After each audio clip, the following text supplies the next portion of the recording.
Bab 1304. Irene dan Viola Feng. Para penjaga terpental dengan satu pukulan dari para penyusup. Dan bahkan ada jejak darah yang menetes dari sudut mulut salah satunya. Ekspresi mereka berubah sangat suram. Di kota Sangguan, keluarga kekaisaran adalah kehadiran terkuat. Mengingat beberapa hari yang lalu, mereka menghadapi krisis pemusnahan dan sekarang menjadi lebih kuat dari sebelumnya. Namun, sekarang, tepat di pintu istana, seseorang berani membuat masalah. Apakah kalian tahu di mana kalian berada? Beraninya menyerang anggota keluarga kekaisaran kami. Apakah kalian ingin mati? Ujar penjaga dengan ekspresi suram. Meskipun mereka tahu mereka kalah, mereka masih memancarkan aura kepercayaan diri. Karena mereka adalah penjaga keluarga kekaisaran. Pada saat yang sama, puluhan penjaga keluarga kekaisaran bergegas keluar dan mengelilingi dua tamu tak diundang. Baru pada saat itu dua wanita muda itu lega. Namun, dua pria parubaya berpakaian mewah yang dikelilingi oleh puluhan penjaga keluarga kekaisaran tidak menunjukkan tanda-tanda ketakutan. Sebaliknya, ada sedikit sindiran di mata mereka. Hanya dengan kalian ingin menghentikan kami. Pemimpin pria parubaya itu mengolok-olok.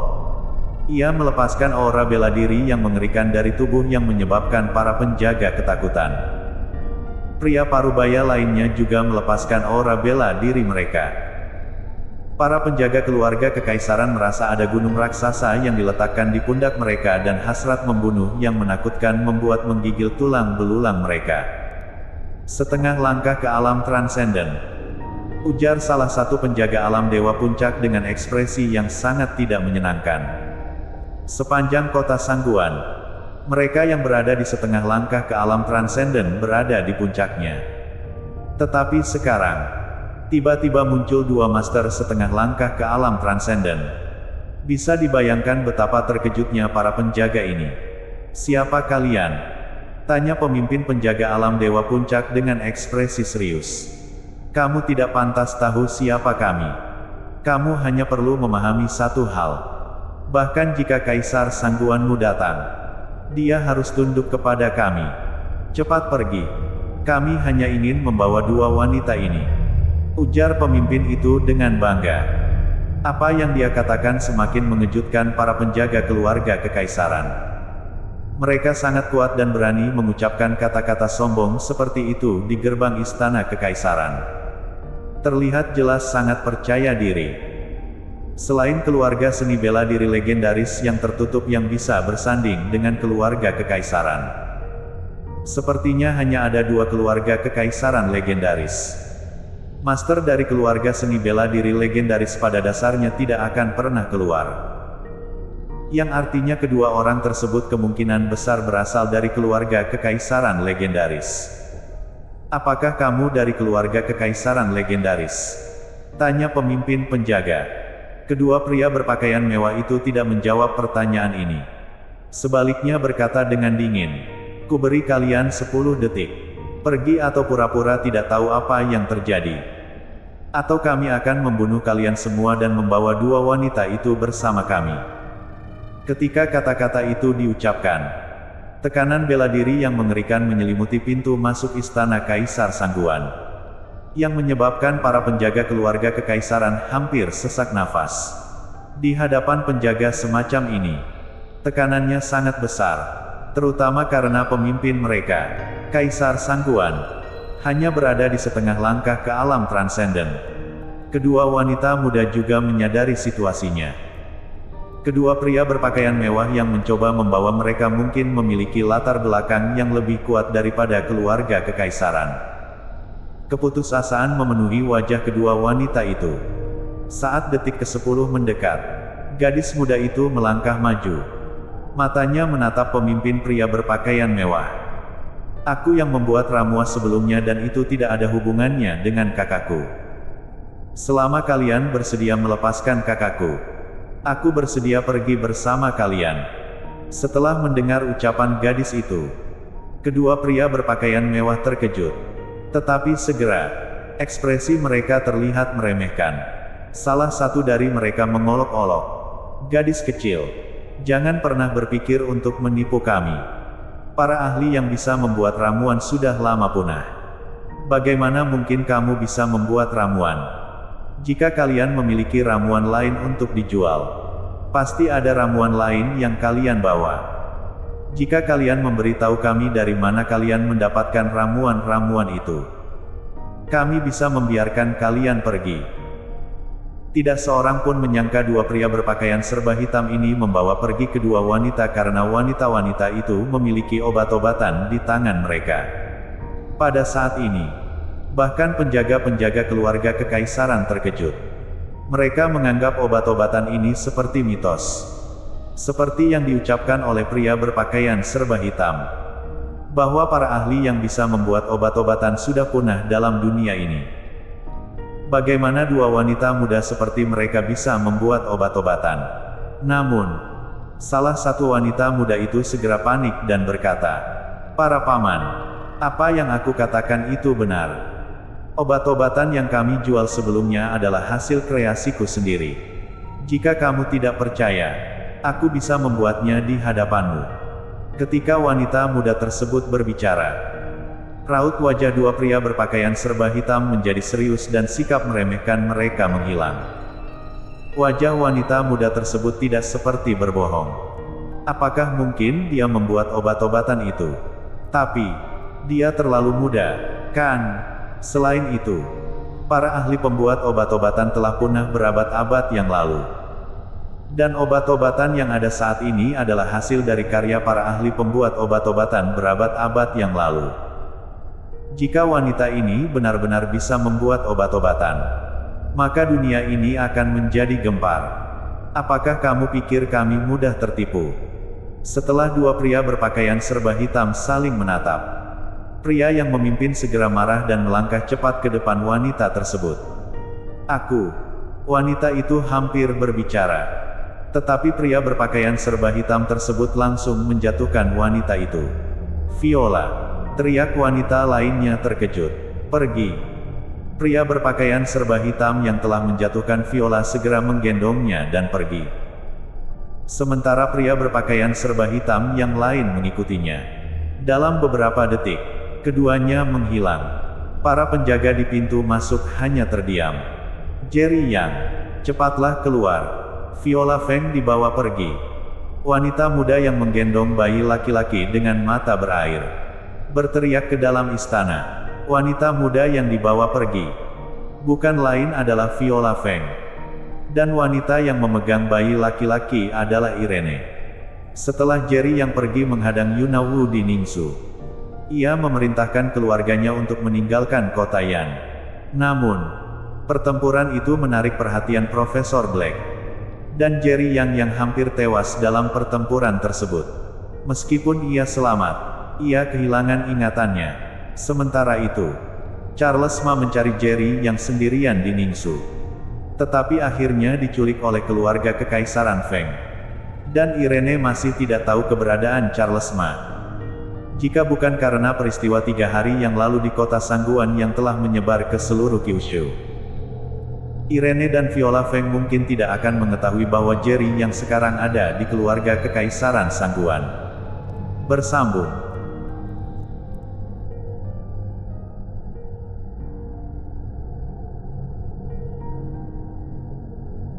Bab 1305. Aku yang meracik. Setelah Irene berteriak keras, Jerry yang sedang bermeditasi di dalam ruang tertutup tiba-tiba membuka matanya.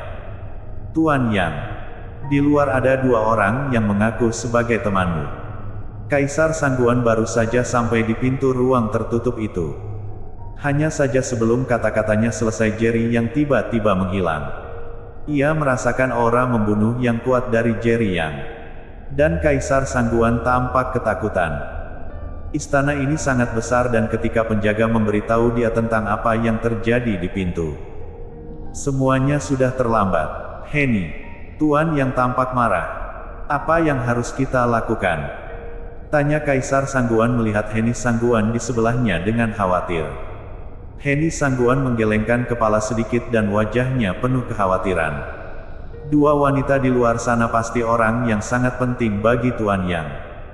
Pada saat itu, seorang penjaga datang dengan tergesa-gesa. Kaisar, ada dua master setengah langkah ke alam transenden sedang mengejar dua wanita itu. Baru saja, kedua orang tersebut membawa salah satu wanita pergi. Apa? Ekspresi Kaisar Sangguan tiba-tiba berubah dan dengan marah berkata, "Kenapa kalian tidak menghentikan mereka?" Setelah mengucapkan kata-kata itu, dia baru menyadari betapa seriusnya masalah ini. Lawannya adalah dua master setengah langkah ke alam transenden.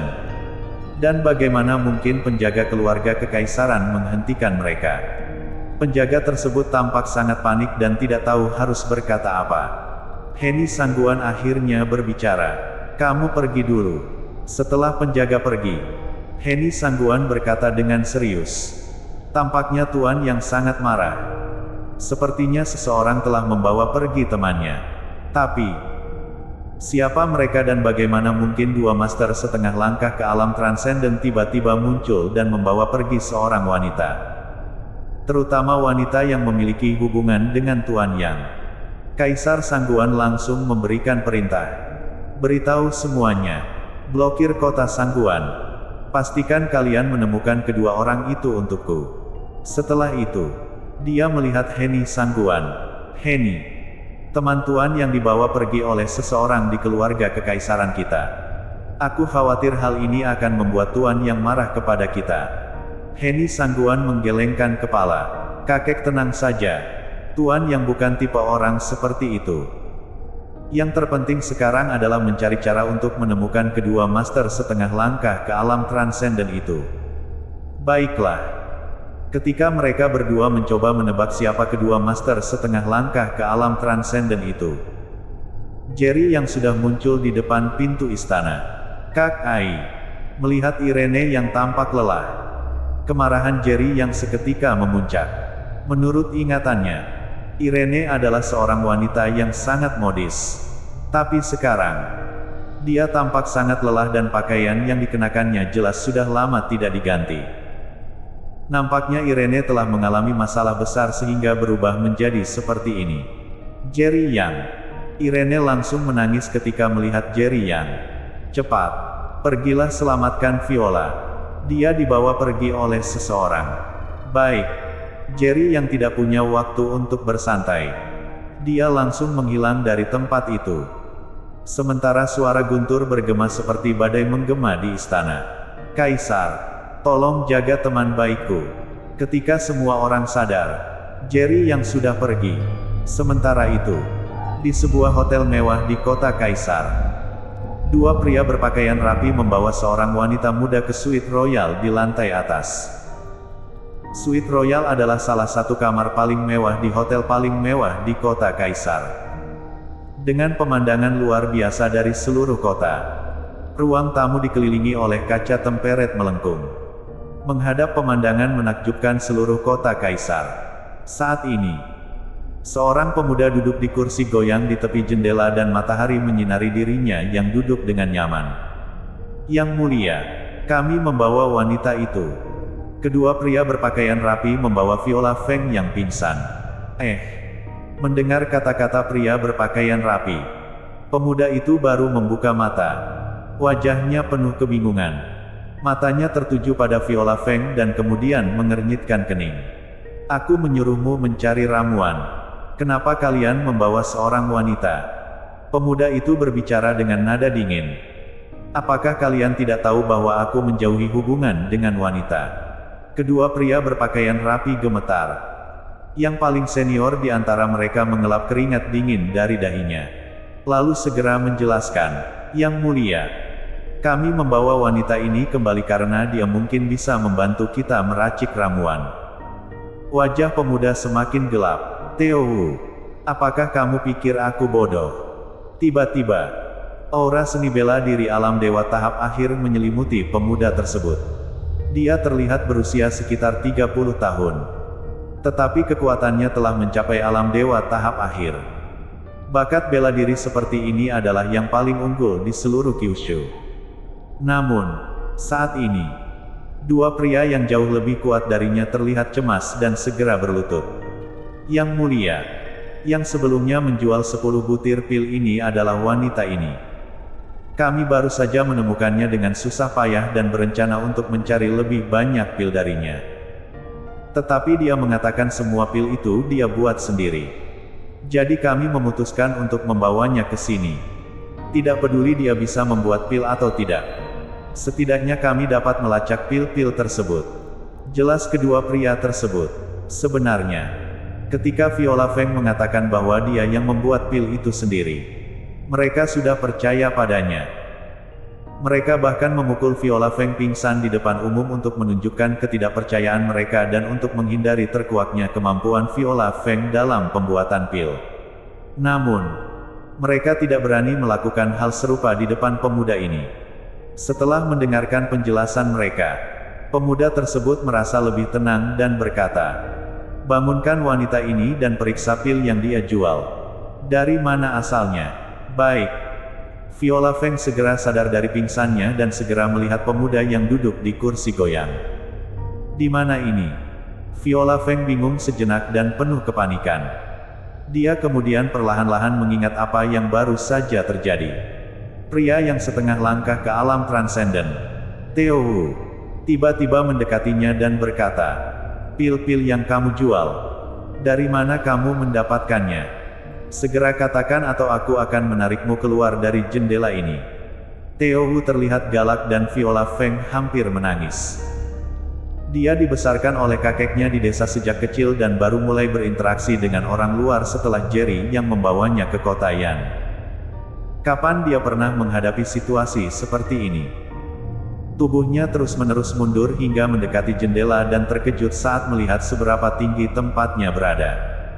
Kalau dia dilempar dari sana, pasti akan hancur. Semua pil itu aku buat sendiri. Apa yang aku katakan itu benar. Jika kalian tidak percaya, berikan aku bahan-bahan obat dan aku akan membuat pil itu sekarang juga. Ujar Viola Feng hampir menangis saat berbicara. "Huff, masih berani bersikeras." Teo Wu marah dan meraih leher Viola Feng seolah siap melemparkannya keluar dari jendela. "Tunggu sebentar." Saat itu, pemuda yang selama ini duduk di kursi goyang tiba-tiba berbicara dan menatap Viola Feng dengan serius. "Katakan padaku, apakah semua pil itu memang buatanmu?" Bersambung.